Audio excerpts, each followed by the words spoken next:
and Warafah in all of our houses. We pray for their long life. We pray that we can all benefit from these great teachers. We pray that the muballighin and different scholars who visit us in our communities are those who can help share that kind of knowledge. And we most especially on these nights pray for Allah, please. We've been without our Imam for so long. We're begging you, Allah, please hasten the return of our Imam. We need him, and we want to be able to have that peace and tranquility and satisfaction in our lives that only the Imam can provide us. Salawat ala Muhammad wa ala Muhammad.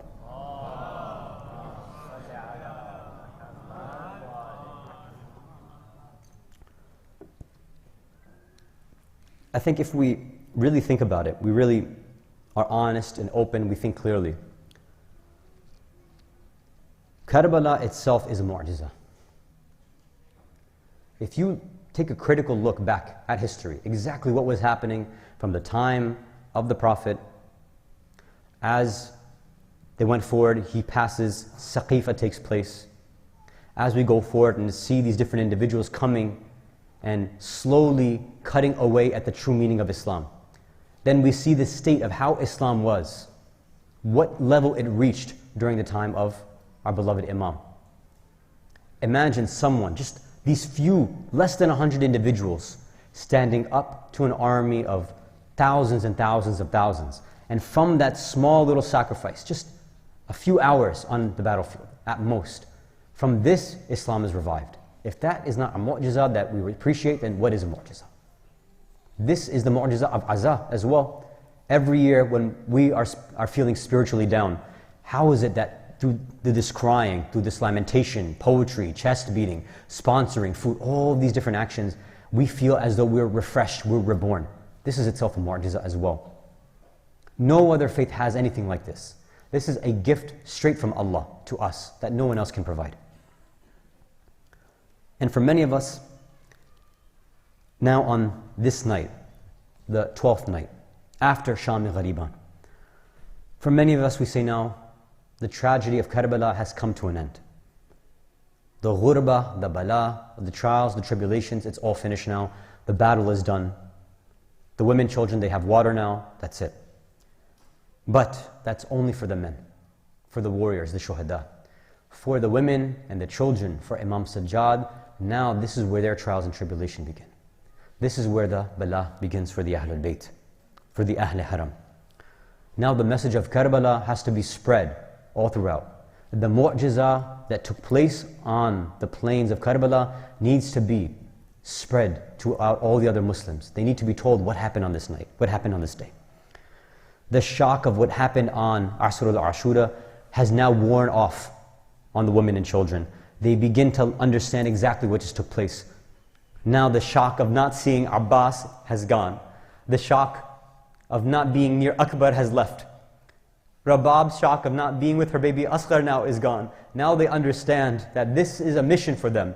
Where the jihad of blood and sword is gone, now the jihad of the tongue is there. Now their job is to spread this information, to have sabr, to have patience, and to go tell the Muslimin, look what you've allowed to happen to the haram of Rasulullah. Look what you have done with your negligence and your ghafla. Look what you have allowed to happen. We know now that Umar ibn Sa'd, the Yazidi forces, after they have burnt down the tents, when they see all the individuals lined up, they see that there's one individual lying on a mattress. They see that there's one adult male left there. And some of them say to themselves, how could we have left one male living? Let's go kill him as well. So they move forward to them and they see Imam Sajjad alayhi salam laying down on this mattress, that same mattress that Bibi Zainab dragged out of the tent, the burning tent, with her own two hands, saving Imam for us to be able to continue this. She drags out the Imam. Shimr comes near him and says, who is this? They say that this is the son of Hussein. We killed the son of Hussein. No, this is the other son of Hussein. And because he's so weak, they say, we take shame on you, we won't kill you. But what we will do is this. Shimr begins taking out his whip and begins whipping Imam Sajjad over and over again. Ajrakum ala Allah. This is someone who can barely move on his own. And we see someone, a mal'oon like Shimr, is whipping him over and over and over again. Ajrakum ala Allah. Then they say, we can't allow him to be in any comfort whatsoever. So they take the mattress and they pull it out from under him. So he's lying on the bare sands of Karbala. Ajrakum ala Allah. Zainab tries to help Imam Sajjad get up. Now the forces of Umar ibn Saad come and they say, begin tying up the women and the children and all of these individuals and begin putting them onto camels. So they come first to the women and the children and they take ropes and shackles. They put them on the wrists of the women and children and put them all in one line tied together. And then they begin grabbing them with their bare hands and putting them on the camels. Imam Sajjad says to them, how dare you touch the women of the Haram of Rasulullah? Don't you dare put your hands on them. When Imam Sajjad says this and becomes confrontational, Shimr comes back to him and begins whipping him once more over and over again. Anytime Imam Sajjad tries to protect his family, he is being punished and tortured over and over again. Zainab gets up and protects Imamat once again and says, leave him alone, you've done enough. And now they bring special shackles for Imam Sajjad. Everyone else has been tied and put on camels, but for Imam Sajjad they say, for you we have something very, very special. Mu'mineen, mu'minat, you know, whenever they had iron collars and shackles, whenever they put them on, they normally put them on so that the nails would go through the collar and come out the other side, so it wouldn't come near the person's neck, so it would be easy for that collar to be moved so that a person could grab them by the collar and drag them. But for this, for Imam Sajjad, they take a special collar, they put it around his neck and they drive spikes and nails through the iron collar so it sticks to his throat the whole time. They make it so tight that Imam Sajjad can't move his neck without it cutting over and over again. Without this iron being there, they say that because of the presence of the iron and the sun of Karbala, the burning of the iron burned the Imam's neck every single moment. Imam Baqir alayhi salam narrates, when I was giving my father ghusl, I had no idea what kind of pain he had. I didn't know. When I was giving his body ghusl, I saw the lash marks of shimmer on his back. I saw the lash marks of shimmer on his front. And I saw these marks of an iron shackle on his arms. And I saw the marks of thorns and nails all over his throat. And I thought to myself, how could any person walk from Karbala to Kufa and from Kufa to Sham with these shackles on them? Ajrakum ala Allah.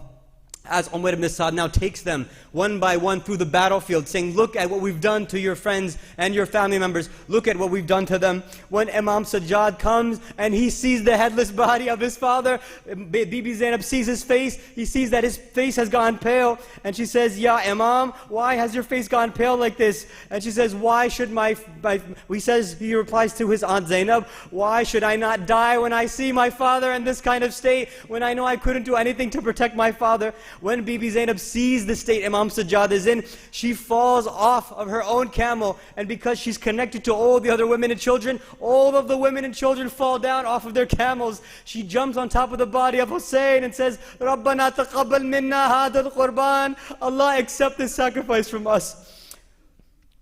على لعنة الله على قوم الظالمين وسيعلم الذين ظلموا أي منقلب ينقلبون إنا لله وإنا إليه راجعون رضا بقضائه وتسليما لأمره. ماطمة حسين.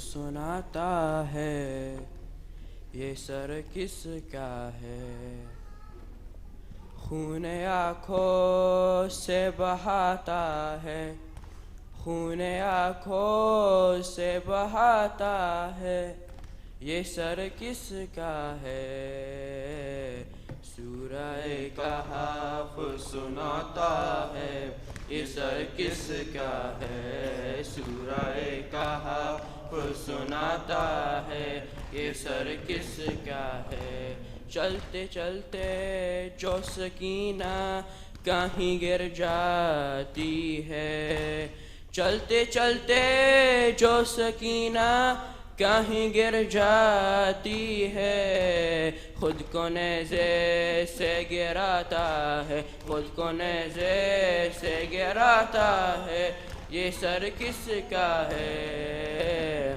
सूरह कहफ सुनाता है یہ سر کس کا ہے سورہ کہف سناتا ہے یہ سر کس کا ہے جس طرف جاتا ہے بازار میں سر اکبر کا جس طرف جاتا ہے بازار میں سر اکبر کا اس طرف دیکھتا جاتا ہے اس طرف دیکھتا جاتا ہے یہ سر کس کا ہے سورہ کہف سناتا ہے یہ سر کس کا ہے سورہ کہف سناتا ہے یہ سر کس کا ہے جب بھی داخل کسی بازار میں ہوتے ہیں حرم جب بھی داخل کسی بازار میں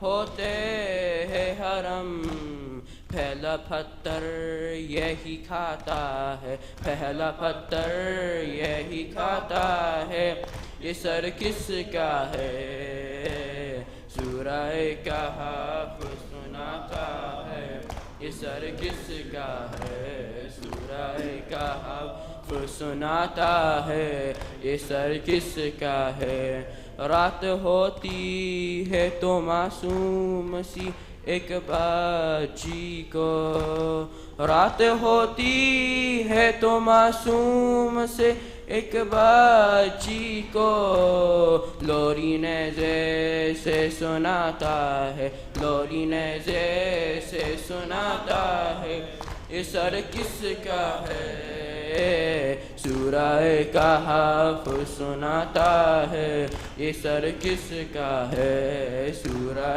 کہف سناتا ہے یہ سر کس کا ہے پر کے قرآن کی آیات سر زینب سے پر کے قرآن کی آیات سر زینب سے جانے لوگوں کا ہٹاتا ہے جانے لوگوں کا ہٹاتا ہے یہ سر کس کا ہے سورہ کہف سناتا ہے یہ سر کس کا ہے سورہ کہف سناتا ہے یہ سر کس کا ہے یہ سما کا شان دیکھے کوئی خبر اس کی یہ سما کا شان دیکھے کوئی خبر اس کی شمل زلفوں سے اٹھاتا ہے شمل زلفوں سے اٹھاتا ہے یہ سر کس کا ہے سورہ کہف سناتا ہے یہ سر کس کا ہے سورہ کہف سناتا ہے خون آنکھوں سے بہاتا ہے خون آنکھوں سے بہاتا ہے یہ سر کس کا ہے سورہ کہف سناتا ہے یہ سر کس کا ہے یا حسین یا حسین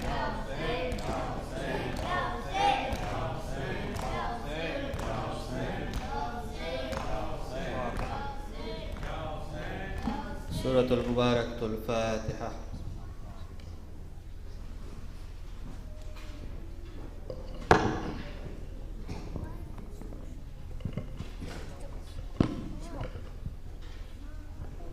السلام عليك يا رسول الله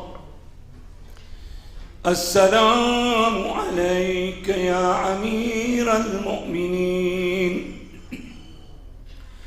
السلام عليك يا فاطمة الزهراء سيدة النساء العالمين السلام عليك يا حسن المجتبى السلام عليك يا أبا عبد الله الحسين السلام عليك يا علي بن الحسين ومحمد بن علي وجعفر بن محمد وموسى بن جعفر وعلي بن موسى ومحمد بن علي وعلي بن محمد والحسن بن علي. السلام عليك يا صاحب العصر والزمان، الأمان الأمان الأمان. السلام عليك يا خليفة الرحمن، السلام عليك يا شريك القرآن، السلام عليك يا كعبة الإيمان، السلام عليك يا إمام الإنس والجان. أجل الله تعالى فرجك وسهل الله تعالى مخرجك وظهورك، وجعلنا من أنصارك، ورحمة الله وبركاته.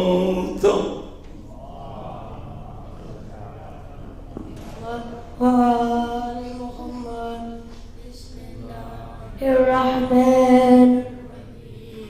اللهم أنت وليك أجتنب صلواتك عليه وعلى آبائه في هذه الساعة وفي كل ساعة، وليا وحافظا وقائدا ودليلا وعينا